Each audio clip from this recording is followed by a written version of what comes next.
उधर आज तक का इतिहास है, भारत में जिस जगह जिस स्टेट में चुनाव होता है वहां अचानक से आतंकवादी भी घुस जाते हैं, वहां पर दंगा भी हो जाता है और मुसलमानों को दबाकर पीटा जाता है।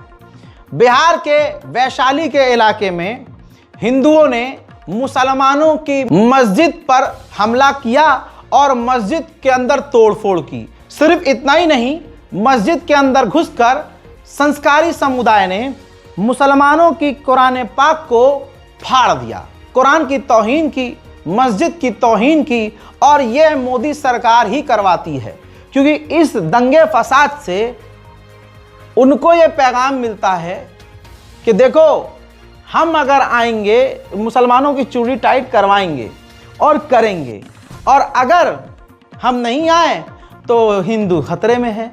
हालांकि सबको पता है कि हिंदू कभी खतरे में नहीं था, हिंदुत्व खतरे में कभी नहीं था। ये खुद हिंदुओं को डराते हैं और सिर्फ अपनी राजनीति चमकाने के लिए हिंदू मुसलमान करवाते हैं।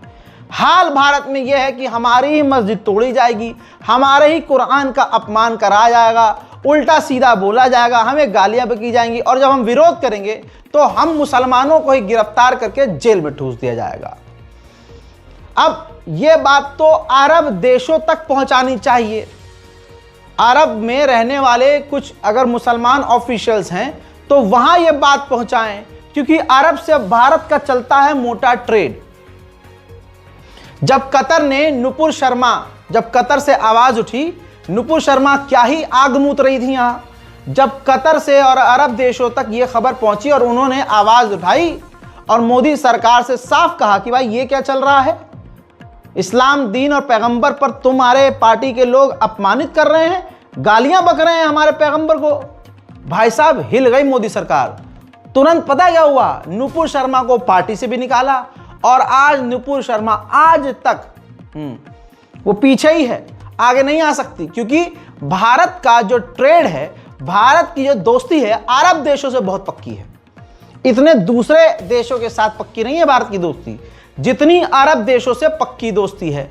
और मोदी जी को बहुत तगड़ा सम्मान यूएई और दूसरे देशों में, अरब देशों में मिलता है, तो भाई उनका तो हक बनता है।